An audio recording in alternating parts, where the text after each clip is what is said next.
Thank you. So now we're going to do Kirkland's first half-century analyst. All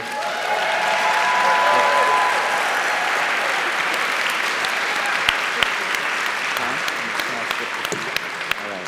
So again, I had a long speech, but I think it's important to address the first that's happening right now.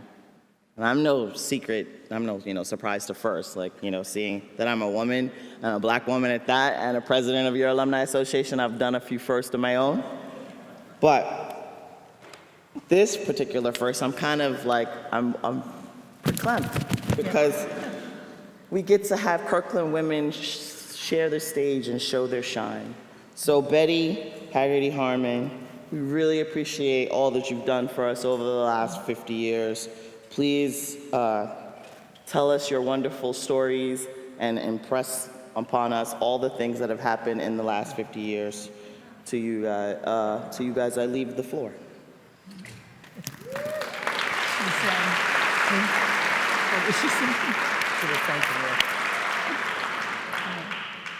Before we get started, I've asked if we can give you all the opportunity to take a seventh inning stretch if you need to. Anybody need to stand up? We were just standing up, so please. Yeah. This is a long morning. We don't want to lose you. Okay. Yeah.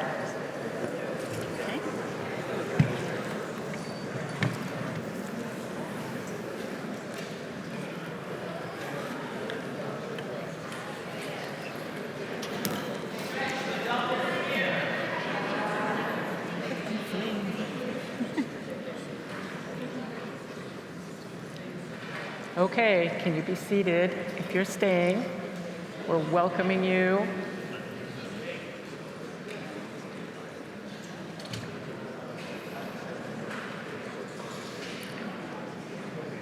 Okay, she said stretch, but don't disappear, because we still want you guys to stay and hear her letter.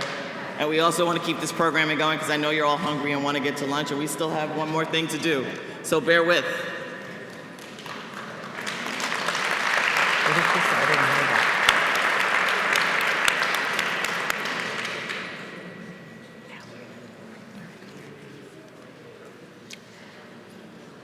So good morning, I'm Donna Kerner, and this is Betty Haggerty Marmon, and we are going to be reading the Annalist letter together. Betty's going to start us off. Terrific. Well, first off, we just have to say how wonderful it is to be able to... higher.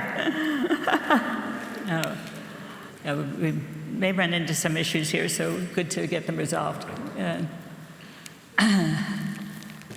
We are here to represent 165 very, very strong-willed, people, and we've done our best to touch all the bases about the things that make this wonderful opportunity, this adventure, affordable and allowable for us.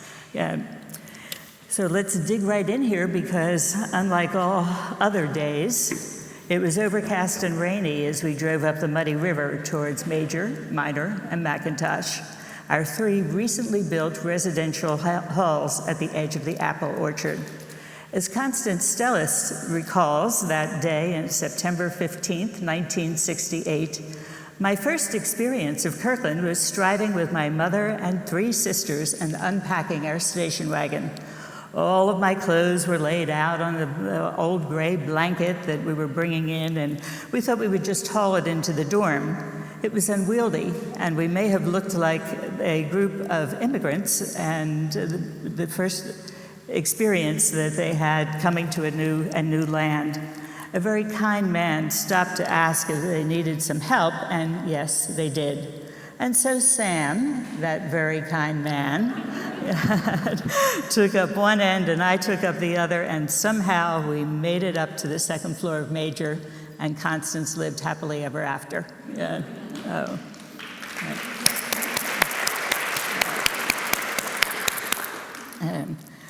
And so here we are, not too far from Major, roughly 54 years and exactly 18,970 days to remember the beginnings of Kirkland.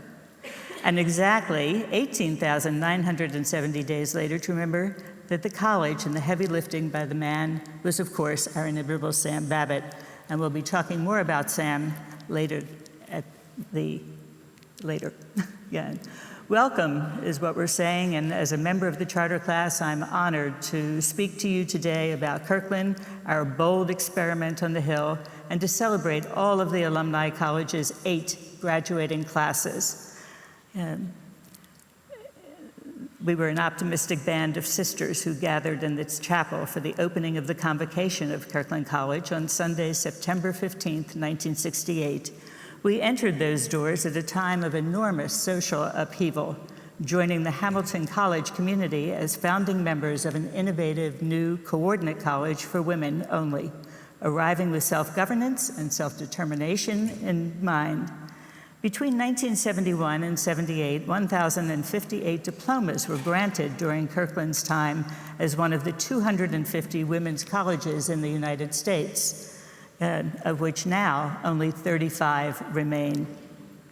I'm delighted to see so many familiar faces, and we've had a wonderful time over this weekend in a place where our shared story began.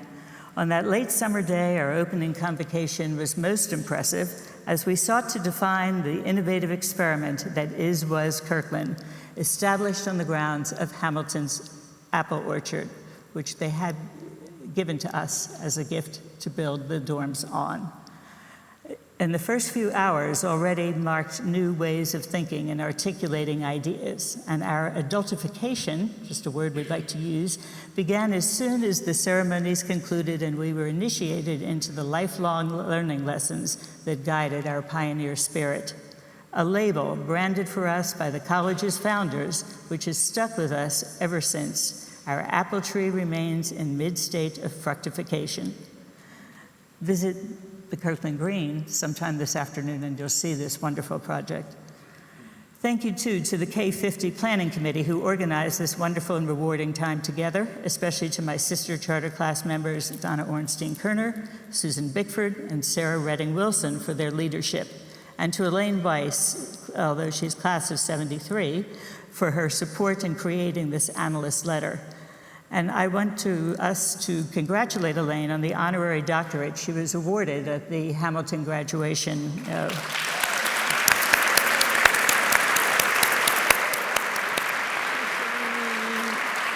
there she is.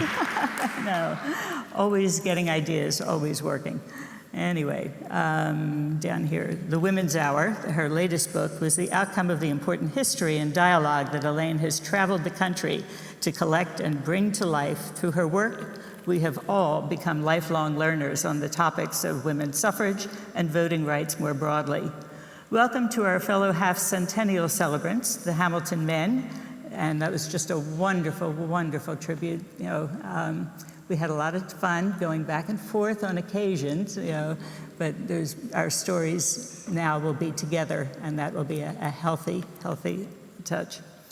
Our special thanks also to President David Whitman and the Hamilton Board of Trustees, faculty, and administration for facilitating this event, especially given the extraordinary circumstances of the last 2 years. A shout out also to our amazing staff partners. And finally, I hope you'll join me in recognizing Kirkland's inspirational leader, Samuel Fisher Babbitt, the college's one and only president during the utopian decade.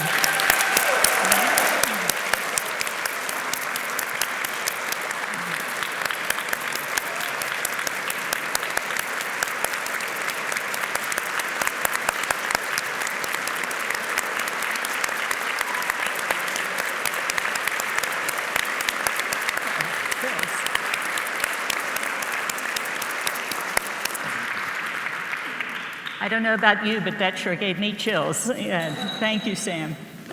Yeah. We arrived on the Hill together at an extraordinary moment, the 60s, and we had been coming of age with the rise of the civil rights movement and the second wave of feminism with a seismic impact personally, nationally, and globally. After a half century, it might be hard to remember the intensity of the emotion and the action that tore us from the relative calm of our post-World War II childhoods and thrust us into direct conflict and structures and figures of authority. We were questioning our parents, our teachers, our religious and cultural institutions, and our government. Sound familiar? Kirkland's mission was in many ways a real response to the kind of ennui first identified by Betty Friedan in her 1963 classic, The Feminine Mystique, as the problem with no name. Prominent in Kirkland's recruitment literature was the notion that a college education for women shouldn't just be about something that you pass through between high school and raising a family, but rather that it would offer much more, a roadmap to learning for each stage of a woman's life.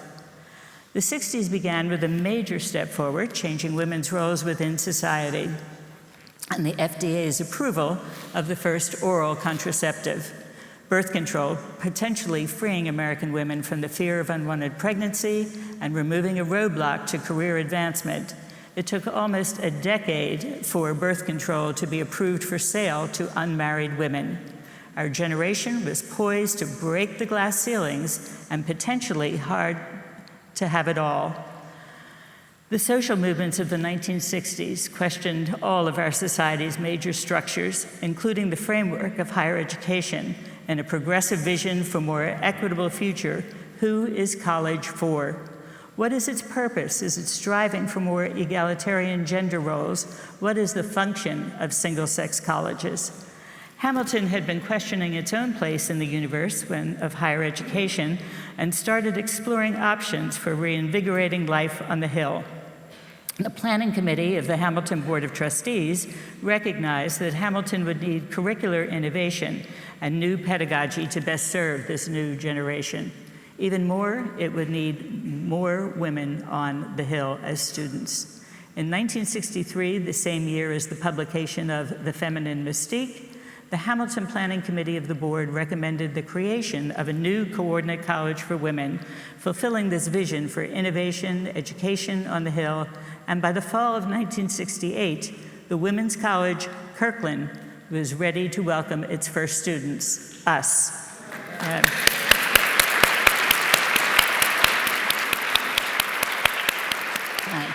Recalling my own college application choices, I planned to be a political science major, and so I thought I'd go to Washington, D.C. to be in the room where it happens. After touring the usual big three, Georgetown, American, and George Washington, I returned to my high school guidance counselor to ask, is that all there is? Yeah, well, all of the places I had looked at, before, talked about being special, and Kirkland was guaranteed to be special. That's an understatement, because we would be called upon to invent it, And I said, sign me up. I'm not doing anything for the next 4 years that can't be put on hold. No, I was a joyful member of the charter class. There's a palpable energy among everyone involved, and when prospective students and their families came to see the mud pit, the campus, moms pretty instantly bought right into the idea and thought that the it factor of Kirkland was most appealing. My dad's support of me going to a school that didn't exist was amazing and wonderful, recalls Elaine Stroud, and at a time when I didn't think it was appreciated for all that it was meant. In our charter class, many of our fathers had college degrees, while less than half of our mothers attended or completed college.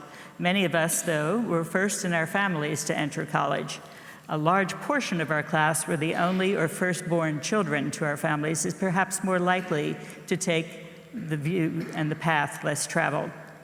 Our arrival in Clinton followed a summer of national trauma and strife in many ways and climaxed with the decade. It was just a few months since the assassinations of Reverend Dr. Martin Luther King, and in April 1968, and Bobby Kennedy in June. By the way, Bobby Kennedy was totally put off by Hamilton snapping, and it had to be aired in The Spectator. That's another story. Yeah. And Bobby Kennedy in June, with the scars of the civil unrest that followed still raw. It was only a few weeks after the chaos of the Democratic National Convention in Chicago, the escalation and steeply mounting opposition to the Vietnam War. The bitter '68 presidential election was in full swing, because before Thanksgiving break, Richard Nixon would be elected as president. It was certainly not a time of peace and love, but that made it all the most auspicious, a moment to try to envision that better world. Donna? The original A, B, and C dorms that constituted the Kirkland campus that first year, christened as Major, Minor, and Macintosh after our opening convocation, were designed by the architecture firm Benjamin Thompson and Associates. Those brutalist concrete buildings were offset with bold bursts of brightly colored Marimekko fabric and brightly hued design research furniture. This stylistic juxtaposition was thrilling, if a bit unsettling. They were designed to inspire innovative and creative thought, as well as to provide the refuge that the founders thought young women might desire. Those pristine spaces underwent renovation as we began to move in and take all the cushions off the couches, of course. And we brought with us, of course, all of our cool college gear, stereos, big speakers, vinyl record albums, transistor radios, Kodak and Polaroid cameras, portable typewriters. We brought irons, very good for making grilled cheese sandwiches and ironing your hair. Battery-operated or wind-up alarm clocks and miniature TVs, some of us, of course with antenna, and of course the typewriters. One classmate recalled never opening the bonnet hairdryer stowed in her pink pillbox case. Instead, she dried her long waist-length hair upside down, standing in front of the heater of Minor Hall bathroom, turned up to full, in a bathroom reeking of Jeanette and lemon up. For studying, of course, we brought architects' desk lamps, ring binders, lined loose leaf typing and carbon papers, flare and yellow highlighters. Those were all the rage at the time, brand new. Another classmate wrote, "When I open my college textbooks today, I sometimes wonder what I thought the point of the lesson could have been. Everything was covered in yellow highlighter." And we communicated, of course, occasionally with our friends and family by writing letters and using Ma Bell, placing collect calls that were allowed to ring 10 times and then hanging up to receive the less expensive direct callback. The unfortunate students whose rooms were adjacent to the phone booth on your half floor almost immediately moved as soon as possible. Research papers for courses on both sides of the Hill required developing a bibliography from prehistoric Googling methods known as card catalogs, and ordering books most often from interlibrary loan because the collection didn't start until 1830. It was a trek to work in the library, but that's how many of us made new friends, by finding out what part of the stacks those new friends were working in. And if we could manage to study or pretend to study until the library closed, we could often find company and a free beer at the pub, which had ladies' nights during the week. Most course papers had to be typed back then, causing a great expenditure on whiteout or paying typing fees to whiz typist Jane Balzerite Whitney to type our papers, which were often almost past the deadline of the next morning. Without cars our first year, many of us relied on the college jitney, ride boards and posted in Bristol Campus Center, and hitchhiking to get around. And it's amazing that we survived. By contrast, the first years who arrived on the Hill this fall had no need of stationery or landlines because they could pick up their smartphones and communicate in any number of ways. The same devices supplanted the need for a camera, a stereo, a radio, a TV, a calculator, an alarm clock, and even money or checks. And typewriters, rest in peace, are now replaced by laptops and tablets. The contrast between our charter class cohort and the students who arrived on the Hill this fall is even more stark if we consider the aspects of the geopolitical landscape. The students who arrived on the Hill as a class of 2025 were born after 9/11. They've never lived in the US that was not at war. Their social experience was not of air raids, but of active shooter drills. All have had their high school careers interrupted by the COVID-19 pandemic. Social media has brought a global perspective directly into our homes, highlighting conflict and suffering around the world. Climate change was just at the edge of our consciousness in the 60s with the publication of The Silent Spring and the Whole Earth Catalog and the celebration of the first Earth Day. But today, students are highly engaged in debates about how to tackle climate change and work towards a more sustainable planet. So what links us? The legacy of a first-rate education offered by talented, creative, and dedicated faculty, the common landscape of an astonishingly beautiful campus perched above the town of Clinton, and the hallmark of the young, of course, which is the determination to make a difference. Now, we don't know what important discoveries the class of 2025 made when they came to the Hill this fall, but for us, the most important discovery on the first day was that the dining hall was a quarter of a mile, maybe half a mile away from where we were staying. And then we'd soon have another rude realization, which was Clinton weather. Our intrepid first dean of the college, Inez Nelbach, recalled, "The weather got rough. The weather got rough almost immediately. We had 11 inches of snow that first week in November, and we never saw the ground again until April.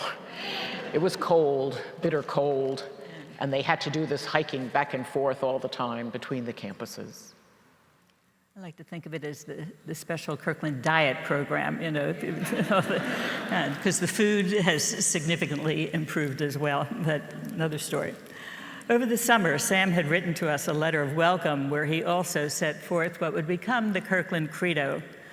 Ours will be a college in which students and faculty share responsibilities for self-governance and self-determination. Indeed, it may be that the lessons which all of us learn in this constant process of self-definition may be among the most valuable we carry with us beyond our Kirkland experience. On the first night after dinner and the departure of parents and the first community meeting was held, just the first of many, the social regulations in the residence halls was the topic to tackle. And we had already given that a rousing start as we voted to dispense with social regulations in the residence halls. I mean, really, you know, who needs meetings to tell us the obvious? But consensus was important, and without it, we would not have been totally successful. Our process of you're taking me over to, oh yes, many more decisions to make because we had a college to build. Our second official action that evening was to establish an ad hoc steering committee that would design a shared governance model with representation from faculty, administration, and students. And thanks to a core of dedicated classmates and Daphne Petrie, who is our first student chair, a constitution for the Kirkland community was created and approved in 6 months' time, a record for the college's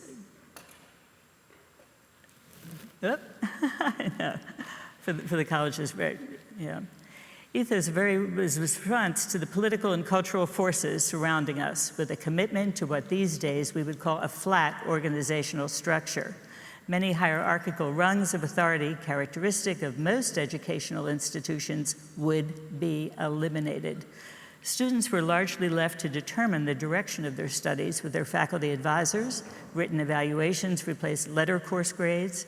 Academic divisions combine the disciplines of different fields.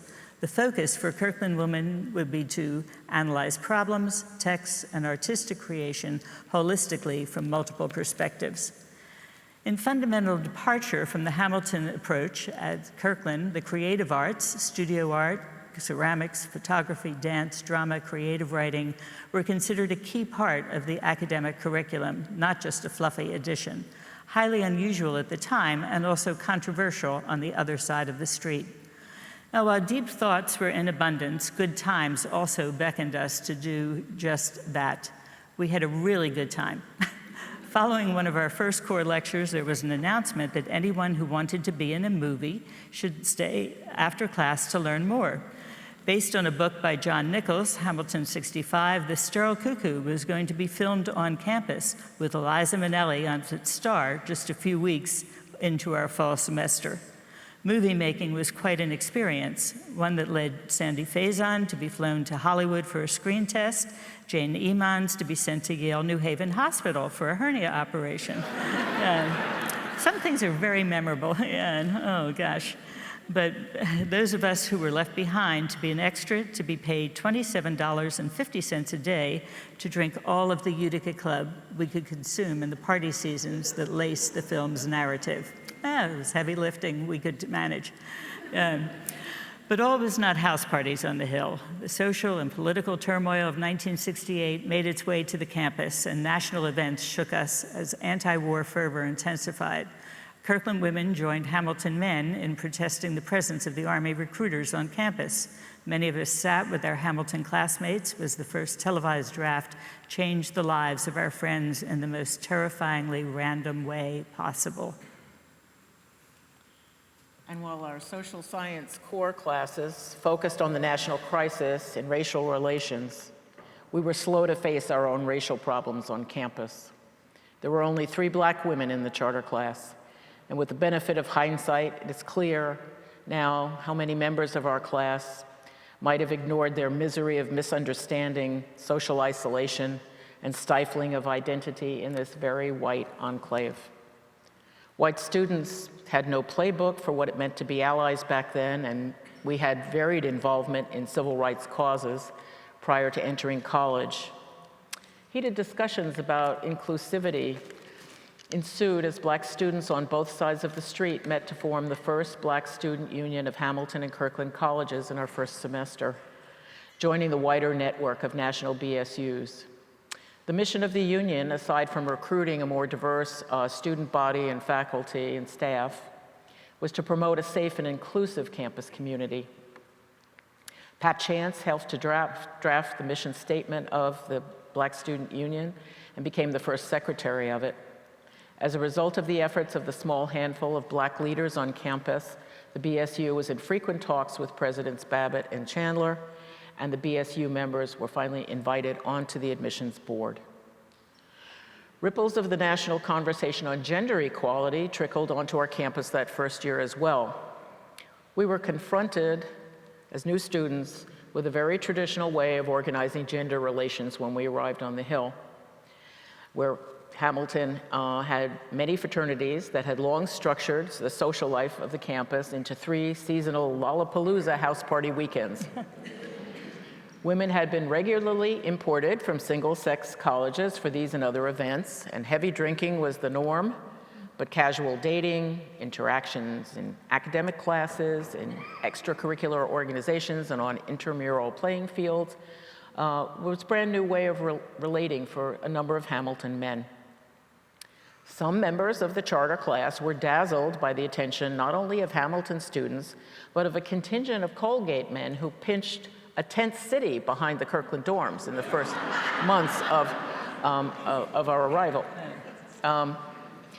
Other Kirkland students bridled at the image that was portrayed by the New York Times reporter who covered the opening of the college and who was focused very much on shy and flirtatious co-eds. Hamilton men seemed equally ambivalent because some of them had really hoped for a more normalization of gender relations once Kirkland arrived, and they were initially disappointed. That was evident in an early fall Spectator essay written by the editorial board entitled, "Go Someplace and Giggle." Giggle is better than jiggle. By the spring of '69, a Hamilton contingent made a public appeal in the same newspaper for Kirkland to inaugurate courses on cosmetology and fashion. Apparently, there was some dissatisfaction with the way some of us dressed. Classmate Julie Beinecke's response was a letter in the Spectator entitled "Zoo Facts," and she provided an introductory lesson on Darwin's theory of sexual selection to the effect that it's well known that in most species, it is the male of the species who is expected to attract the mate through conspicuous attire, design, and courtship behavior.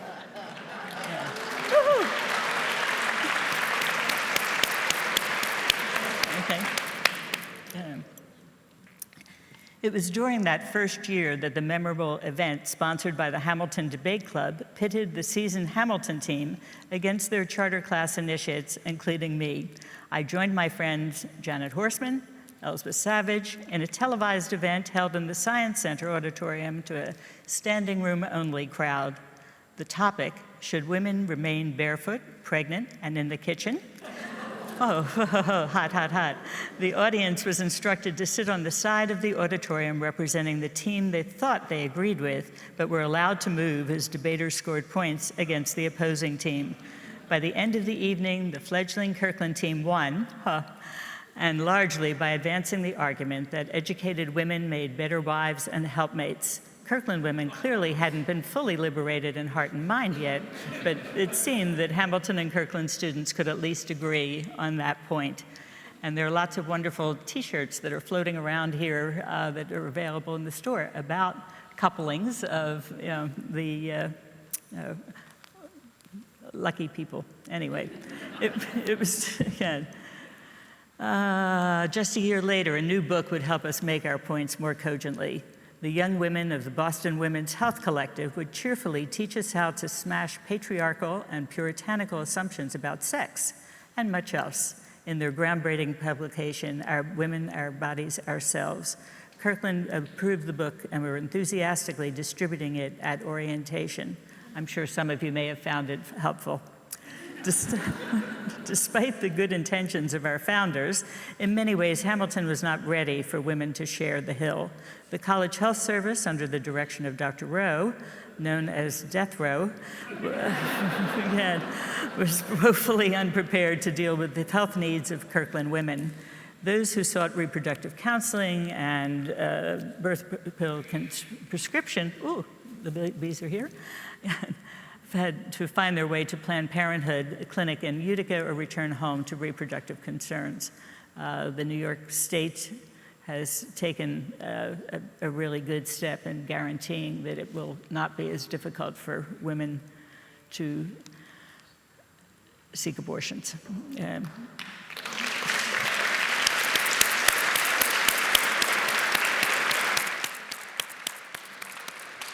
And suffice it to say that neither Kirkland or Hamilton were yet safe spaces to openly explore a range of sexual and gender identities. At least one classmate in our alumni survey found it was a supportive environment from the perspective of opportunities to be in the company of engaging and intelligent women. But how many others felt stifled in the process of discovering themselves, we will never know. Ours was certainly not the usual freshman experience, freshwoman, as we settled into coursework while still building the structure and character of the college. There were hot debates ongoing in the governance committee and the ad hoc committee meetings. Ad hoc was a state of being at Kirkland. No. One morning, the chickens made for an interesting addition to the kitchen lobby, a little, but we had a great soundtrack, and that's one of the things that has really struck me, that it's all about the music, particularly the 60s and 70s, that gave us such, so many things to dwell on.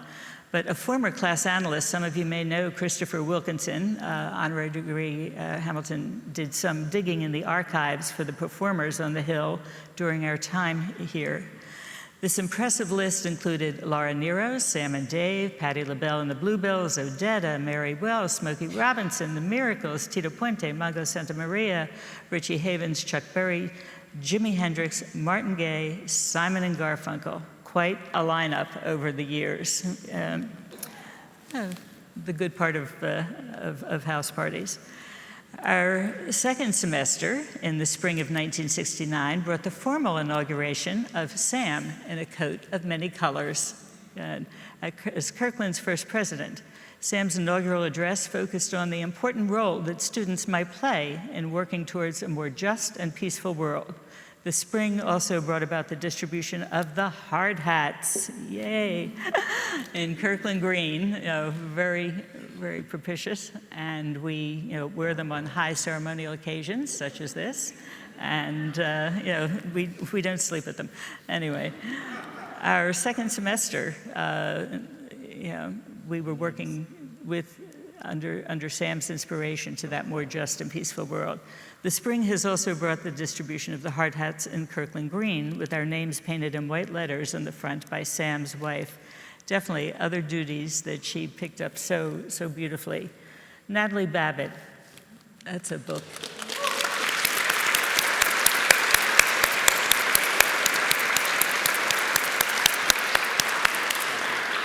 Right.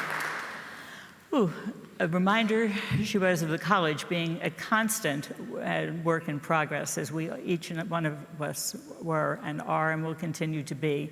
Our Kirkland students also sought out Natalie for advice about creative writing and publishing. She was a role model and author for the Caldecott Prize-winning novel Chuck Everlasting, and explores the magical constellation of love, choice, and the immutable dimensions of time. As our first year came to a close, there was an excitement and exhaustion about being college founders, while we were also coming of age ourselves. Sam wrote in his report on the college's first full year, "The academic and social philosophy of Kirkland is the work of many minds, some trial and error, and much conviction." We returned. Oh, The summer between our first and second year was certainly not a boring one. It was the summer of 1969 with Woodstock and the Summer of Soul, the first moon landing, and the Philadelphia race riots, as well as the Stonewall Uprising, a pivotal moment in the long struggle for gay rights and recognition. We returned to campus with plans for ourselves and our young college, carrying the promise of flowers in our hands. As Betsy Swallow remembers, between our freshman and sophomore years, we were asked to bring tulip and daffodil bulbs when we came back to campus in September. On one Saturday after we got back to school, we had a planting day, and all of us who brought bulbs back got gardening tools, and we planted the bulbs. And we were rewarded with colorful flowers the following spring, a good reminder that it takes planning and work to bring forth beauty and growth. As our college career continued into our sophomore year, Hamilton followed Kirkland's lead and passed a new curriculum, abandoning many distribution requirements, ending Saturday classes, and establishing a January term. The institutional melding of the two colleges was progressing well. Political activism also brought us together. 50 Hamilton and Kirkland students traveled to Washington together on a chartered bus for the massive Mobilization for Peace rally in November of '69. In the following months, Hamilton and Kirkland faculty and staff reached out to the Clinton community, which was wary of the political agitation happening on campus, to explain the reasons for our opposition to the war. The opposition reached a fever pitch in the spring, with students across the nation protesting the bombing of Cambodia, and then, in early May, the killing of 4 student protesters at Kent State by the Ohio National Guard. Here on the Hill, not all of us were in agreement about the war, and we also disagreed on the appropriate response to the infringement of our civil liberties and exercise of state violence. The Kirkland faculty voted to suspend classes in protest of the Kent State killings. 34 Kirkland students signed a letter condemning those class cancellations. Elsbeth Savage and Betty were dispatched to explain this to the Board of Trustees. Kirkland women did, and still do, think for themselves, and they tell me they were honored to bring that very messy message to the board. All the while, many of our classmates were demonstrating on the quads, in Clinton, in Utica, and beyond. 1968 and 1969 represented a surge in social activism, the Prague Spring, the work of Students for a Democratic Society, student uprisings in Paris and Mexico City, intensifying protests against the Vietnam War, were all a part of an alarming global mosaic of revolt and rebellion. The same was true on the Hill, with increasing demonstrations against the war, and the New York State Legislature passed rules for maintaining public order on campus. These rules were read to Hill demonstrators, the Riot Act, literally, but these rules were not strictly enforced. There was no violence. It's an ironic truth that Kirkland and Hamilton were brought closer together by war. Certainly by the end of the spring of '69, the coordination project of integrating the extracurricular life of the two colleges could be deemed a limited success. Coordination was most notable in the area of college publications. The Spectator had 2 Kirkland editors, myself and Elsbeth Savage, supervising a team of Kirkland reporters that represented roughly half of the reporting staff. Kirkland was invited to join other Hamilton publications and in addition began to publish its own news outlet, Commentary, edited by Betsy Macta, Barbara Stein, and Debbie Moskowitz. Kirkland women joined Hamilton men in volunteer opportunities in Cornhill tutoring, Mercy Hospital in Utica, the Chapel Board, the Black Student Union, and in musical performances, including the Kirkland Choir, theater, radio, and the Debate Society. But one place that we could not join our Hamilton classmates was on the playing field. The inauguration of sports in the era before Title IX and without any budget or PE requirement at Kirkland made athletics a bumpy proposition. Its initial success for securing time for Kirkland athletes on the courts when the men were not using them and playing fields was due to the determination of Sarah Bell Hitchner, Betsy Macta, Woody Root, and the Assistant Dean of Students, Louise Slipper.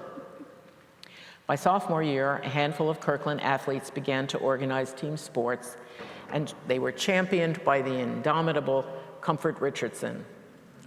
Comfort.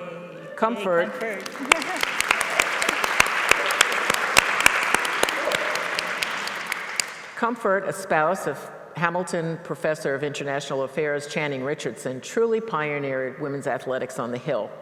She was hired in 1969 to create an athletic program on a $1,000 budget, which eventually grew to make athletic opportunities available to more women. At our 10th year reunion in 1982, Nancy Gay Barger came to the open mic, that's another Kirkland tradition, to praise the change in athletic opportunities available to Hamilton women, and she shared how she had wished for that opportunity to balance physical activity and studies during her time on the Hill. Comfort came up to the mic and followed her with a message of solace, and these are her words: "For all that we lost for women in the merger, let us remember the one area where women gained. The minute the colleges merged, Hamilton was obliged under Title IX to provide the same superb athletic facilities for women as it did for men."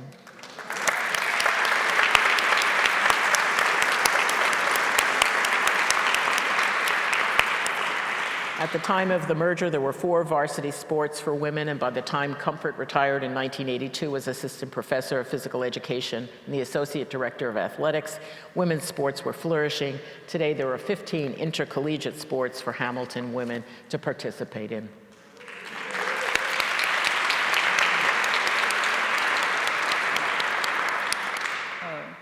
Well, Kirkland women could and did join their Hamilton counterparts in other endeavors.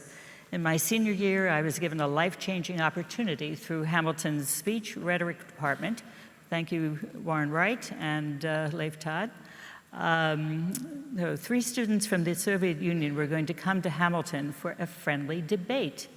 And we were very excited about this, and it was allegedly the first time that Soviet students were coming to engage in free speech and public debate, an especially timely goal because given the intensity of global tensions exacerbated by the Vietnam War. The debate caught the attention of the media. CBS was there to record it, and the New York Times and AP Wire and other news outlets sent reporters as well. 2 Hamilton men, Michael Klinger and Gary Wenzel, were nervously awaiting the Russians' arrival with me down at the Alexander Hamilton Inn. We could not believe it when they arrived and appeared old enough to be our fathers. Oh, those sneaky Russians. Anyway, rather mature students. We were able to communicate with them thanks to the translating skills of Professor David Young.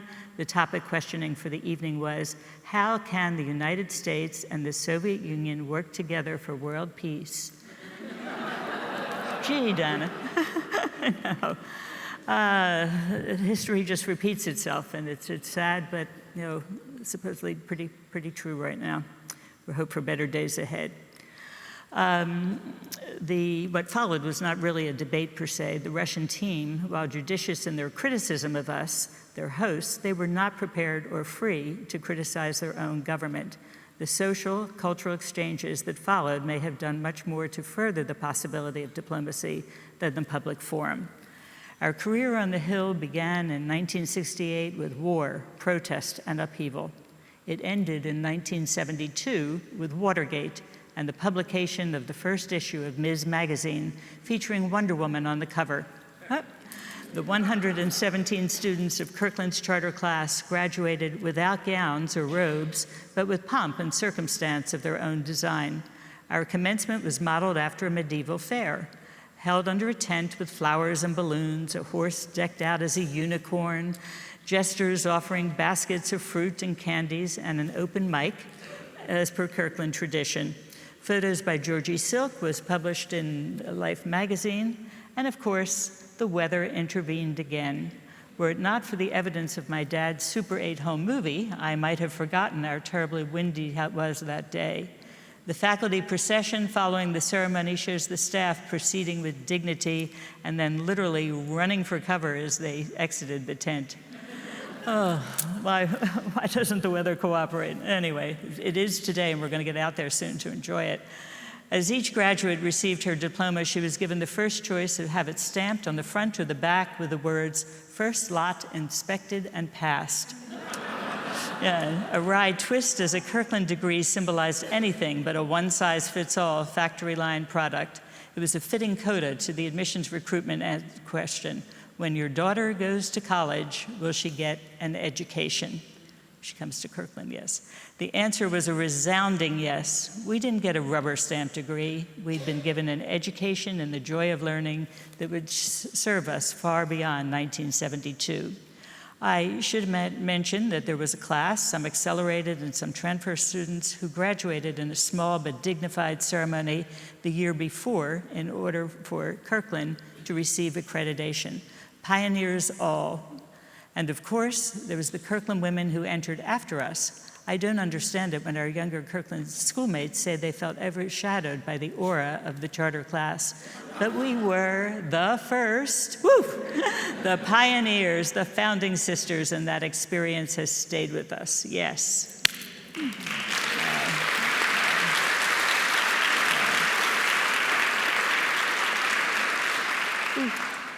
In preparation for this 50th reunion, we sent out a survey, and from the responses we received, roughly half of our class responded. It's clear that we, the charter class, still feel something that I would call almost awe. Yeah, something like awe at having been chosen as pioneers to help build this first innovation educational institution. The excitement of entering into something new and uncharted is indelibly imprinted on our classmates' memories. As one of us put it, we had the freedom to make it up as we went along. But at Kirkland, what we are calling the bold experiment was soon to hit a rocky reality. The college was conceived in the best of times for higher education and launched in the worst of times for the national economy. In the mid-1970s, inflation, the energy crisis, and debts incurred building the campus converged. Hamilton allowed these debts to accumulate annual and capital, placing Kirkland in dire financial situation. Hamilton insisted upon a merger, or we should be more accurate and actually call it a subsumption of Kirkland into Hamilton. And perhaps we should not have been surprised. The most fundamental and nettling contradictions of gender inequality were baked into the founding of Kirkland. It was to be a place that celebrated and nurtured women's intellectual and creative capacities, and it was fathered by an institution that in many ways represented the epitome of traditional male power and privilege. Flurries of petitions, testimonials by Kirkland students, alumni, and parents followed, many of them still supporting the college financially, by the way. Meeting upon meeting upon meeting was held until the 11th hour. Demonstrations were held in Rockefeller Center with apples, the key symbol of Kirkland, as a medium of exchange, and that was where the Board of Trustees were meeting. When the Kirkland Charter was dissolved, some faculty did not have their contracts renewed, and other tenured members of the faculty were forced to repeat the tenure process at Hamilton. Bitterness, especially among alumni, lingered. However, many of us have made peace with it, and we've enjoyed forging a new relationship with Hamilton, where the impact and the spirit of Kirkland remains evident. As we can see, this is a very different place from what we found when we first gathered on the Hill in the chapel of 68.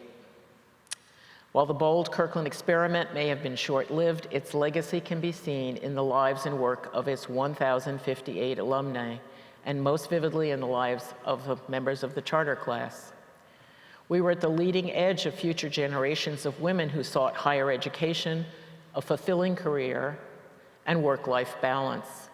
But we were certainly unprepared for the juggling act required to manage all three at once.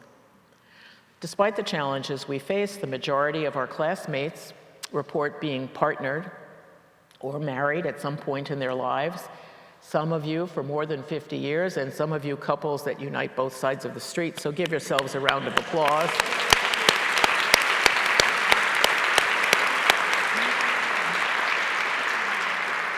Three-quarters of us are mothers. Many of us are proud single parents, and about half of us are now experiencing the joys of grandparenting. Despite dire predictions that our ungraded qualitative course evaluations of our undergraduate work would harm our chances of furthering our postgraduate education, the women of our class took the Kirkland promise of making education a lifelong commitment very seriously. Among the 45 respondents to our survey, we hold 29 master's degrees, 3 PhDs, and 4 JDs. Charter class women entered a broad variety of professions and occupations as teachers, librarians, professors, researchers, lawyers, scientists, civil servants, ministers, psychotherapists, artists, actors, musicians, authors, administrators of nonprofits, fundraisers, bankers, real estate and travel agents, marketing and media and technology consultants. 2 of us are judges. Several of us are active in state and municipal government as civil service and elected officials. Christy Vilsack not only ran for her own spirited campaign for Congress, but also served as an advisor to the Obama administration on global education at USAID and as First Lady of Iowa. Another is a magistrate and ran for legislative office in the French Caribbean. One produces and hosts a nationally televised talk show for PBS. Several are entrepreneurs and CEOs of their own businesses. We asked, how did your Kirkland experience impact your life after college? Cordelia Burpee noted in our 25th reunion yearbook, Kirkland managed very nicely to prepare us for a world where the rules change very quickly. Kirkland taught us confidence and reliance to best adapt our decisions to an ever-changing world. With the guidance and inspiration of our professors, we gained the freedom to be curious and to take control of our own education. I learned how to be curious and explore new things rather than just memorizing facts, says one grateful classmate. Kirkland gave me the foundation to reinvent myself throughout my life and career. Indeed. And my Kirkland education gave me the confidence to be curious, to be interested in other people. As a fundraiser, you get to know people pretty well, and it means that projects with good ideas like Kirkland are ready to bond and make us know firsthand how many good ideas there are out there and how it really, Kirkland was one of the best that there is, and it shows what happens when fundamental economics win out. But we're here today to celebrate because Hamilton is a much, much stronger institution, and we are absolutely delighted to be partners for the future. And to me, Kirkland is the circle. It's the beginning and the end. At age 18, it was the school I had been waiting for but couldn't imagine. Looking backward at age 71, I can honestly say I think I've spent the better part of my life trying to pay forward the gifts that it gave me. in every classroom where I've been privileged to be a teacher, with a teaching practice that's guided by curiosity, compassion, creativity, and collaboration. And I just want to close by saying we asked our Kirkland classmates in the survey one last question. What did you like best about your Kirkland education? And we received many thoughtful answers that highlighted the celebration of women's intellect and the sense of hope and respect for women that pervaded the place. But the one that made that drive to the orchard seem particularly worthwhile was perhaps this one. The freedom to be who I really am, not to be ostracized for being intelligent. I felt beautiful in mind and body for the first time. Kirkland Everlasting.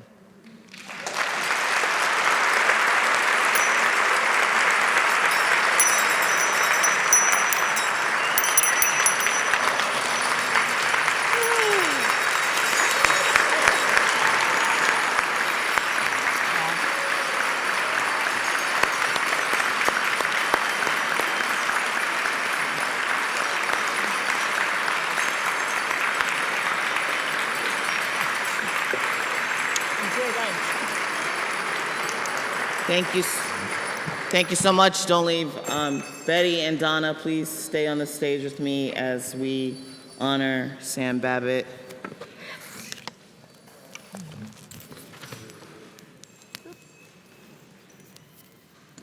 I'm gonna read the citation, but before I do, I just want to thank the Kirkland women because I know your dedication, your intelligence, and your brilliance led to my ability to be a Hamiltonian in many ways, so thank you.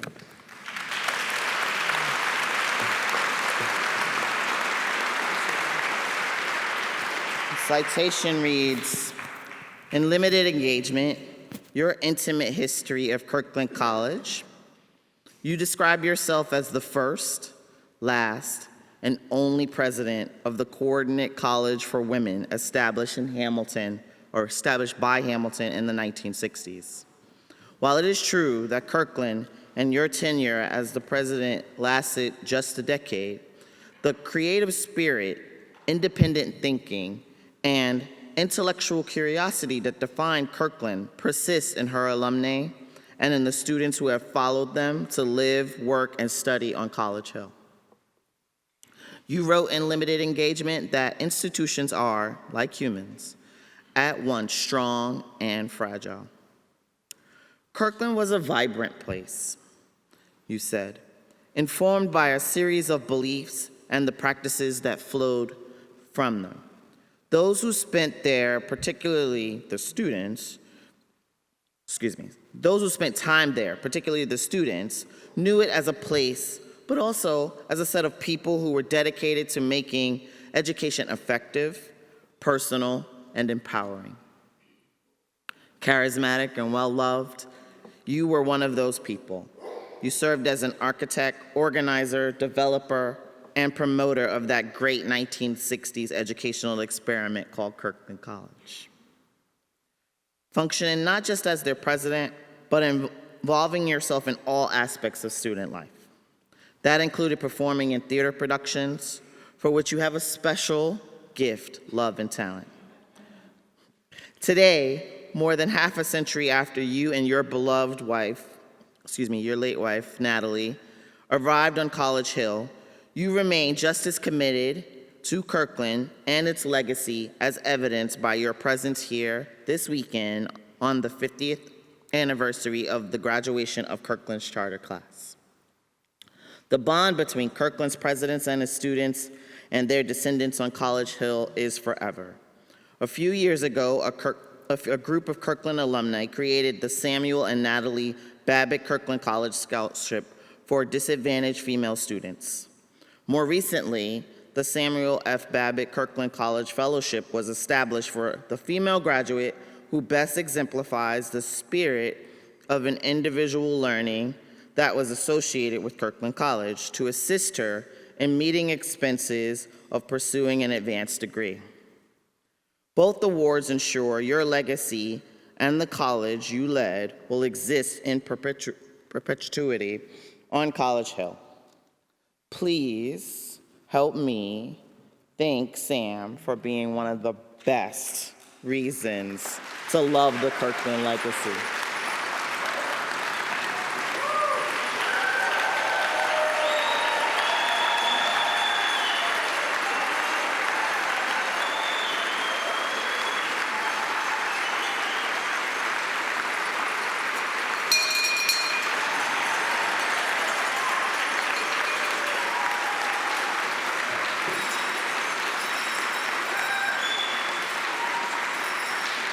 I've learned one thing in these many years, and that is don't extend remarks before hungry people.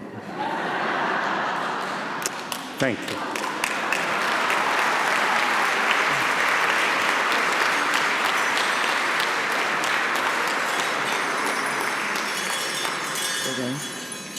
Yeah. Thank you, everybody. We appreciate your patience. We appreciate your support. Please join us at 2 p.m. in the chapel for the annual association of the meeting and my final hurrah. Enjoy lunch.